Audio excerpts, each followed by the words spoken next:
말도 안 되는 일이 벌어졌습니다. 현재 일본이 역사상 최악의 한파로 몸살을 앓고 있는 가운데 홋카이도에서는 일주일 동안만 57명이 저체온증과 히트쇼크로 목숨을 잃었습니다. 그런데 이 죽음의 추위 속에서 단 한 채의 집만이 마치 봄날처럼 따뜻하게 빛나고 있었습니다. 놀랍게도 이 집은 2000년 전 한국에서 시작된 온돌이라는 기술로 지어졌다고 합니다. 처음에는 동네 사람들이 왜 하필 한국의 난방법이냐며 비난했지만 영하 20도의 강추위 속에서 이 집만이 따스한 온기를 유지하는 것을 보고는 생각이 바뀌었다고 합니다. 이 조용한 마을에 도대체 무슨 일이 있었던 걸까요? 오늘의 사연 시작합니다. 저는 일본 홋카이도 삿포로에서 건축 엔지니어로 일하고 있는 다카하시라고 합니다. 제가 경험한 일본의 올겨울은 기상청 관측 이래 최악의 한파였습니다. 그 어떤 겨울도 이렇게 무섭지 않았어요. 매일 아침 눈을 뜨면 창문은 얼음꽃으로 가득했고 실내 온도계는 12도를 가리켰습니다. 두꺼운 이불 세 채를 덮고도 떨리는 밤을 보내야 했죠.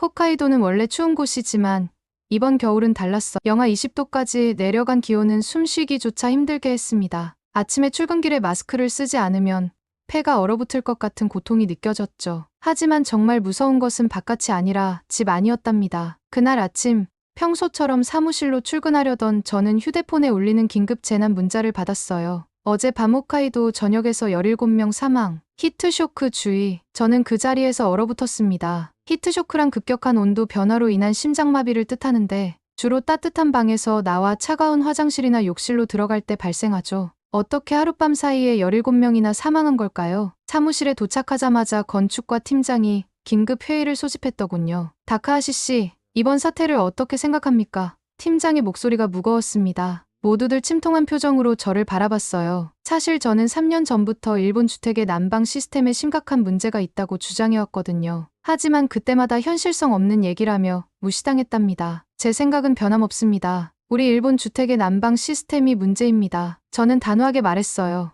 회의실에 찬 공기가 흘렀습니다. 자, 우리가 직접 확인해 봅시다. 그날 오후 우리 팀은 사망자가 발생한 주택들을 조사하러 나갔어요. 첫 번째 집은 80대 노부부가 살던 곳이었습니다. 집 안에 들어서자마자 한기가 느껴졌어요. 온도계를 확인해보니 실내 온도가 7도에 불과했습니다. 방 안에는 전기장판이 켜져 있었고 작은 석유 히터 하나가 방 한쪽에서 돌아가고 있었어요. 경찰 보고에 따르면 노부부는 전기장판을 켜고 잠들었다가 화장실에 가기 위해 일어났을 때 심장마비로 쓰러진 것으로 추정됐습니다. 방에서 나와 화장실로 가는 짧은 거리에서 20도 이상의 온도차를 견디지 못한 거죠. 저는 가슴이 아팠어요. 이건 예견된 재앙이었으니까요. 두 번째 집은 더 충격적이었습니다. 70대 독거노인이 살던 아파트였어요. 실내 온도는 5도. 할머니는 방 안에서 코타츠를 켜고 TV를 보다가 주방에 물을 마시러 가던 중 쓰러졌다고 했습니다. 세 번째, 네 번째. 모든 집의 공통점은 단열이 제대로 되어 있지 않다는 점과 집 전체가 아닌 사람만 데우는 국소 난방에 의존하고 있다는 점이었어요. 우리 일본 주택은 전통적으로 여름 더위를 견디기 위해 설계되었고 겨울철 난방은 코타츠나 석유 히터 같은 국소적인 난방에 의존했습니다. 하지만 기후 변화로 겨울이 더 추워지는 상황에서 이런 방식은 점점 위험해지고 있었어요. 홋카이도에서만 17명이었지만 도쿄에서도 비슷한 사건이 보고되기 시작했습니다. 도쿄의 노인들이 많이 사는 구식 주택에서는 실내 온도가 10도 이하로 떨어져 노인들이 저체온증을 겪고 있다는 뉴스가 나왔어요. 일본 전역이 난방 위기에 직면한 겁니다. 이런 식으로는 안 됩니다. 이번 겨울이 지나기 전에 수십 명, 아니 수백 명이 더 희생될 수 있어요. 저는 현장에서 돌아온 뒤 열린 긴급 대책 회의에서 목소리를 높였죠. 우리 일본 주택의 근본적인 문제를 해결해야 합니다. 단열과 전체 난방 시스템을 완전히 바꿔야 해요. 하지만 회사의 중역들은 고개를 저었습니다. 비용이 너무 많이 들어요. 기존 주택을 모두 개조할 수는 없습니다. 저는 그 말이 이해가 되지 않았어요. 사람의 목숨보다 비용이 중요하다니요? 저는 그 자리에서 분노했습니다. 그럼 사람들이 더 죽게 두시겠다는 겁니까? 전국 뉴스에서는 연일 노인들의 사망 소식을 전했어요. 일본 정부는 임시 난방 시설을 마련하고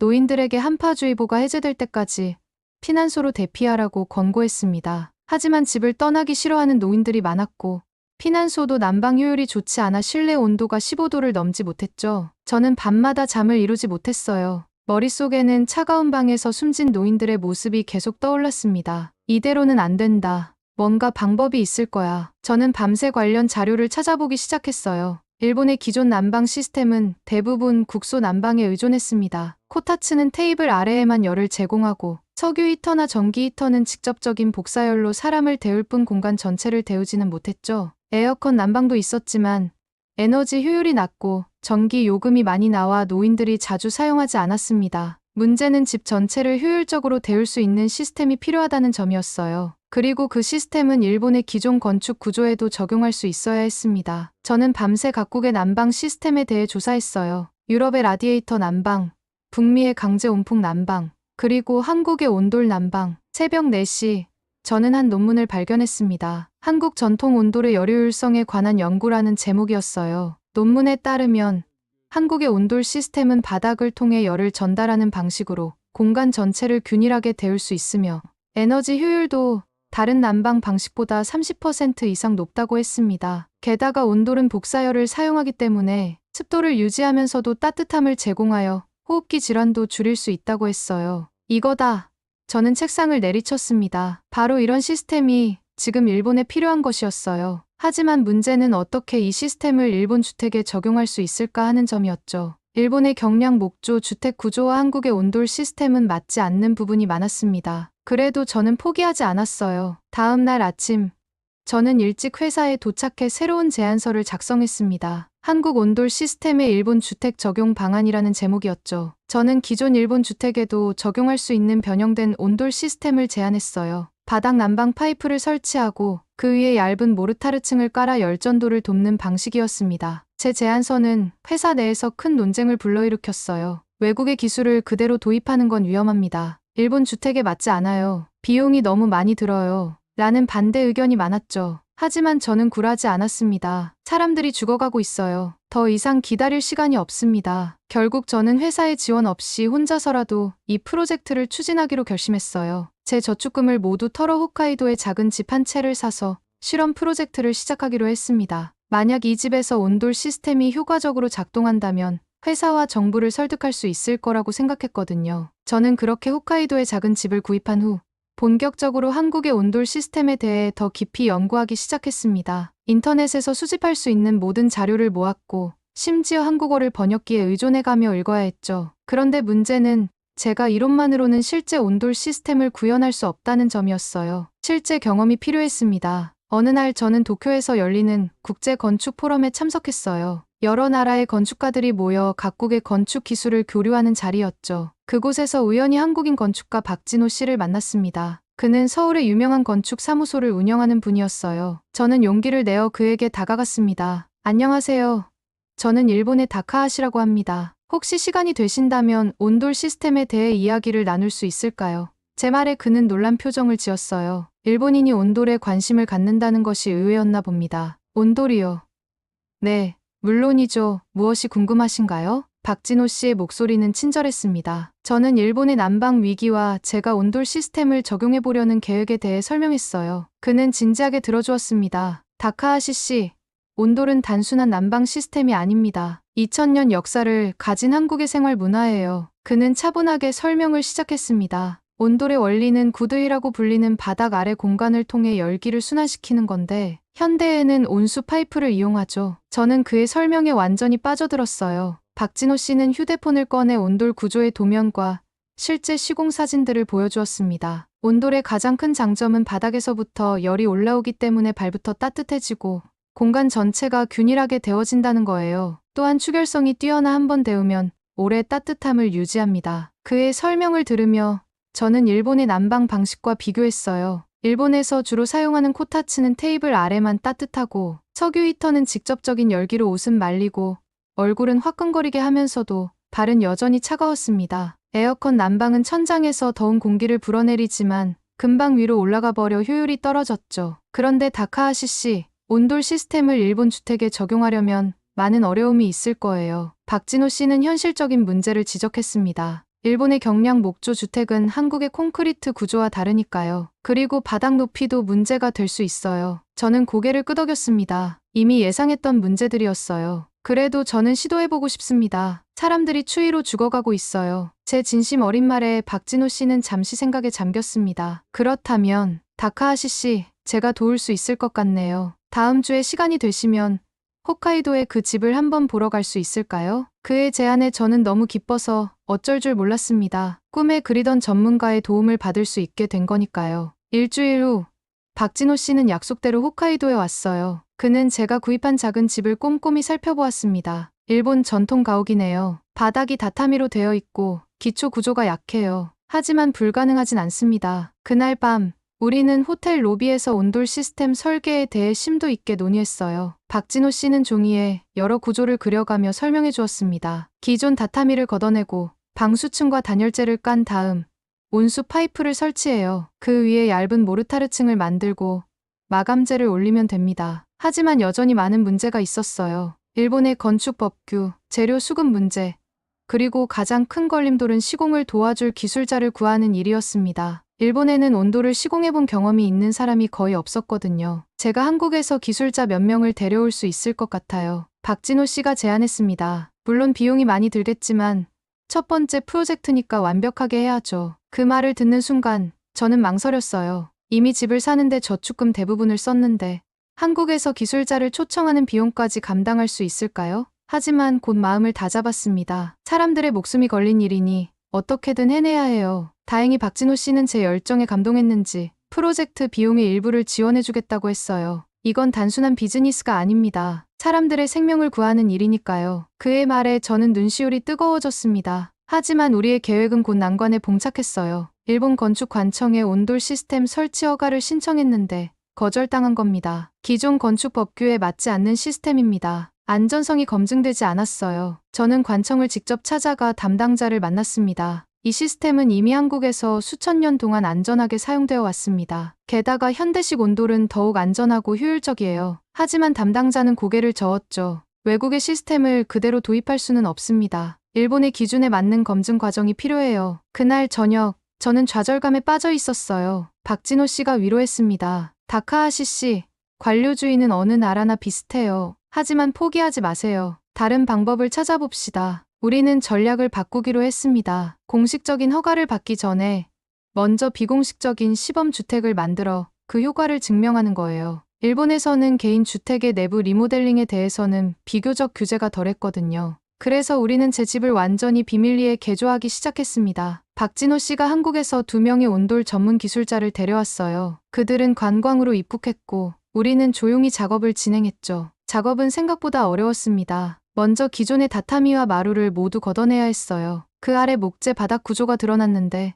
한국의 콘크리트 구조와 달라서 온수 파이프를 설치하는 방법을 새롭게 고안해야 했습니다. 한국 기술자들은 창의적인 해결책을 제시했어요. 바닥 목재 구조물 위에 얇은 철판을 깔고 그 위에 특수 단열재를 설치한 다음 온수 파이프를 고정했습니다. 그리고 그 위에 특수 모르타르를 얇게 발라 열전도를 돕도록 했죠. 마지막으로 마감재로 얇은 나무 바닥재를 깔았어요. 작업이 한창일 때 이웃 주민들이 궁금해하기 시작했습니다. 다카하시 씨, 집에서 무슨 공사를 하고 계신가요? 저는 조심스럽게 대답했어요. 겨울을 따뜻하게 보낼 수 있는 새로운 난방 시스템을 설치하고 있어요. 한 이웃이 물었습니다. 혹시 그게 한국에서 온 사람들과 관련 있나요? 외국인들이 들어가는 걸 봤거든요. 저는 당황했지만 정직하게 대답했어요. 네, 한국의 전통 난방 방식을 도입하고 있습니다. 바닥 전체를 데우는 시스템이에요. 그 말을 들은 이웃은 고개를 저었습니다. 왜 하필 한국의 방식을 쓰시는 거죠? 일본에도 좋은 난방 시스템이 많은데요. 그의 말투에는 약간의 거부감이 느껴졌어요. 저는 침착하게 설명했습니다. 한국의 온돌 시스템은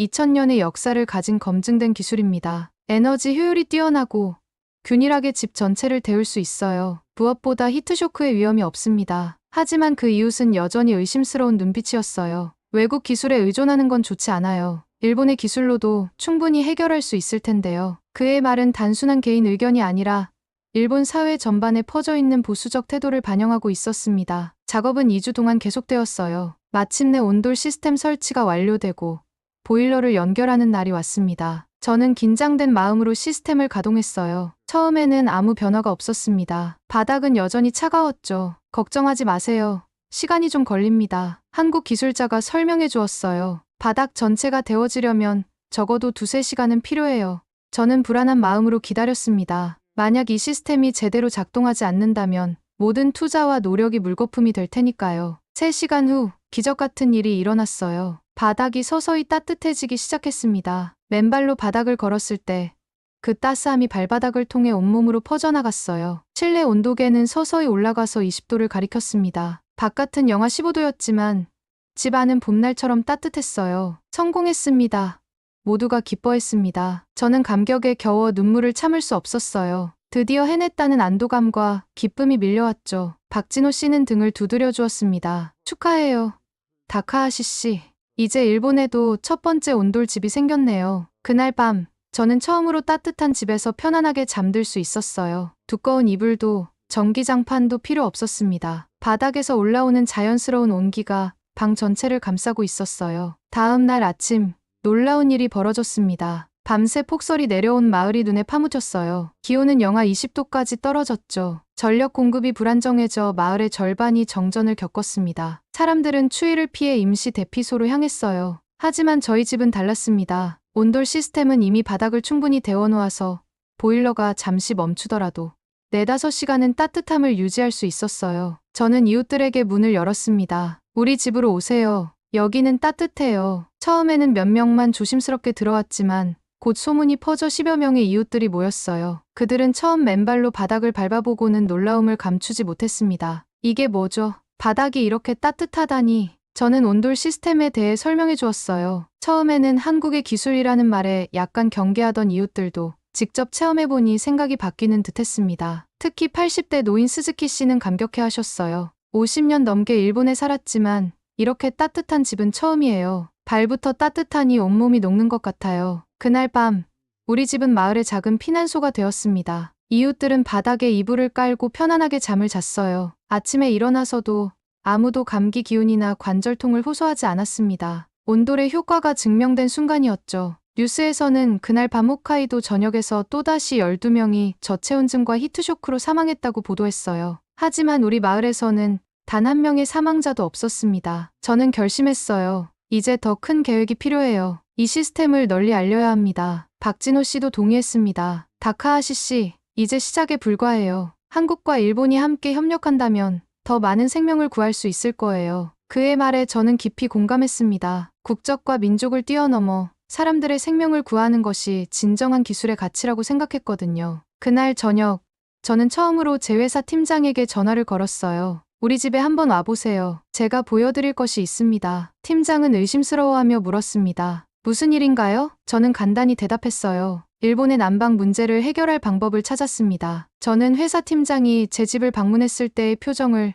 절대 잊을 수 없습니다. 영하 18도의 날씨였지만 저희 집에 들어서자마자 그는 코트를 벗었어요. 이게 정말 가능한 일이었군요. 팀장의 눈에는 놀라움이 가득했습니다. 저는 그에게 온돌 시스템의 원리부터 설치 과정, 그리고 에너지 효율성까지 모든 것을 설명했어요. 특히 우리 집의 전기 요금이 이웃들보다 30% 적게 나왔다는 사실에 그는 깊은 인상을 받았죠. 다카하시 씨, 이건 정말 혁명적입니다. 회사에 이 제안을 공식적으로 다시 올려보세요. 그 말에 용기를 얻은 저는 더 큰 계획을 세웠습니다. 박진호 씨와 함께 온돌 체험관을 열기로 한 거예요. 제 집을 개방해 사람들이 직접 온돌의 따뜻함을 경험할 수 있게 했습니다. 처음에는 몇몇 이웃들만 호기심에 찾아왔지만 입소문이 퍼지면서 방문객이 늘었어요. 특히 놀라운 건 80대 할머니 하나코 씨의 변화였습니다. 그녀는 매년 겨울이면 관절염으로 고생했는데 온돌 바닥에서 하루를 보낸 후 통증이 절반으로 줄었다고 말했어요. 그 말을 들은 노인들이 더 많이 찾아오기 시작했습니다. 지역 신문에서 우리 집을 취재하러 왔을 때 저는 박진호 씨와 함께 인터뷰를 했어요. 이건 단순한 난방이 아닙니다. 생명을 구하는 시스템이에요. 그 기사가 나간 후 예상치 못한 일이 벌어졌습니다. 일본 전국에서 문의 전화가 쏟아진 거예요. 하지만 모든 게 순탄했던 건 아닙니다. 일본 최대 가스회사인 니온 가스 시스템에서 저에게 연락이 왔어요. 다카하시 씨, 우리 회사가 개발한 최신 가스 보일러를 한번 써보시겠어요? 온돌과는 다른 방식이지만 충분히 효율적입니다. 그들은 제가 온돌 시스템 홍보를 중단하길 바랐죠. 저는 정중히 거절했습니다. 사람들이 직접 비교하고 결정할 수 있게 해야 합니다. 가스회사는 아쉬운 표정을 지으며 돌아갔지만 저희 프로젝트는 계속해서 주목받기 시작했습니다. 그러던 중 또 한 번의 한파가 찾아왔습니다. 이번에는 도쿄까지 영향을 미쳤어요. 도쿄의 노인주택에서도 사망자가 발생하기 시작했죠. 전국적으로 난방 대책에 대한 논의가 뜨거워졌고 저희 온돌 프로젝트도 주목받게 되었습니다. 지역 환경청의 담당 공무원이 저희 집을 방문했을 때 저는 기회라고 생각했어요. 이 시스템은 에너지를 절약하면서도 균일하게 집을 데울 수 있습니다. 일본의 겨울철 사망자를 크게 줄일 수 있을 거예요. 그는 관심 있게 모든 설명을 메모했습니다. 몇 주 후 지역 환경청에서 발표가 있었어요. 지역 에너지 효율화 시범 사업에 온돌 시스템이 시험 대상으로 포함된다는 내용이었습니다. 작은 규모지만 공식적으로 인정받은 순간이었죠. 박진호 씨와 저는 곧바로 일본 곳곳에서 시범주택 프로젝트를 시작했습니다. 처음에는 반대와 의심의 목소리가 많았지만 시간이 지날수록 지지하는 사람들이 늘어났어요. 특히 일본의 젊은 건축가들이 온돌의 가능성에 열광했습니다. 놀라운 일은 2개월 후에 일어났어요. 제 이웃 마츠모토 씨의 아들이 직장 동료들과 함께 저희 집을 방문했습니다. 다카하시 씨, 부모님 댁이 너무 추워서 걱정입니다. 이 난방 시스템을 부모님 댁에도 설치할 수 있을까요? 그는 진지한 표정으로 물었어요. 저는 기꺼이 도움을 주겠다고 했습니다. 그렇게 첫 번째 의뢰가 시작됐어요. 그리고 그 소문은 입소문을 타고 퍼져나갔죠. 처음에는 제 마을에서만 몇 건의 의뢰가 들어왔지만 차츰 인근 지역으로 확대되기 시작했습니다. 특히 도쿄에 사는 성인 자녀들이 홋카이도의 부모님을 위해 온돌 난방을 설치해달라는 요청이 많아졌어요. 아버지가 관절염으로 고생하시는데 온돌이 도움이 될까요? 어머니가 작년에 히트쇼크로 쓰러지셨어요. 올겨울에는 안전하게 지내셨으면 해요. 이런 이야기들을 들을 때마다 제 가슴은 뭉클해졌습니다. 저는 더 많은 분들을 도울 수 있도록 작은 사무실을 마련했어요. 특별한 회사가 아닌 그저 저와 박진호 씨, 그리고 한국에서 온 기술자 한 명이 함께 일하는 작은 공간이었죠. 하지만 그곳에서 우리는 일본 주택 구조의 온도를 어떻게 더 효율적으로 접목할 수 있을지 매일 연구했습니다. 처음에는 쉽지 않았어요. 일본의 건축 자재는 한국과 달랐고 시공 방식도 달랐습니다. 하지만 우리는 포기하지 않고 계속 시도했어요. 때로는 실패도 했지만 그때마다 더 나은 방법을 찾아냈습니다. 지금까지 우리 동네에서 단 3채의 집에만 온돌을 설치했어요. 아직은 시작 단계라 많지 않지만 앞으로 몇 채 더 설치할 예정입니다. 천천히,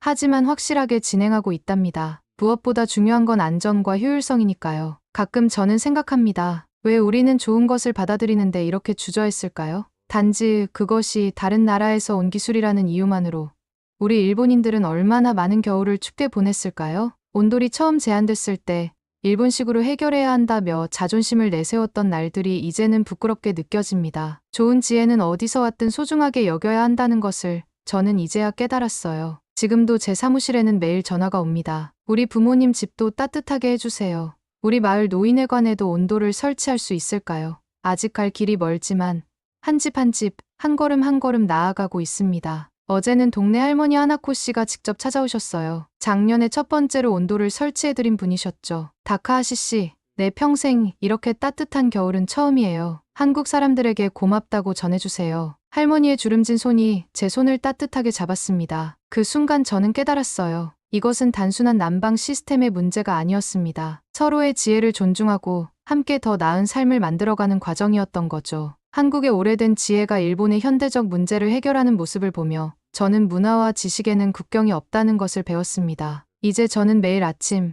따뜻한 온돌 바닥에 발을 디디며 다짐합니다. 오늘도 한 가정이라도 더 따뜻하게 만들기 위해 최선을 다하고 있습니다. 바깥은 여전히 추운 겨울이지만 이제 우리 집은 두렵지 않습니다. 한국의 오래된 지혜가 우리 일본의 겨울을 조금씩 따뜻하게 만들고 있으니까요. 오늘 사연 어떻게 들으셨나요? 추위 속에서 한국의 따스한 온돌이 일본을 구한다는 이야기가 인상적이셨나요? 일본 건축가가 한국의 오래된 지혜를 발견하고 자국의 문제를 해결해 나가는 과정이 흥미로웠습니다. 한국의 전통 기술이 현대 사회에서도 여전히 가치를 지니고 있다는 점에 대해 어떻게 생각하시나요? 요즘 우리나라의 난방비 문제와 에너지 위기가 심각한데 온돌과 같은 효율적인 난방 시스템이 더 널리 활용됐으면 좋겠습니다. 오늘 사연에 대한 여러분의 생각을 댓글로 남겨주세요. 감동뭉클에서는 여러분의 소중한 마음을 모아 사연 주인공들에게 전해드리고 있습니다. 여러분 주변에 감동적이거나 재미있는 실제 사연들을 제보받고 있으니 언제든 저희 공식 메일로 제보해주세요. 오늘 들려드린 사연에 공감하셨다면 구독과 좋아요 눌러주시고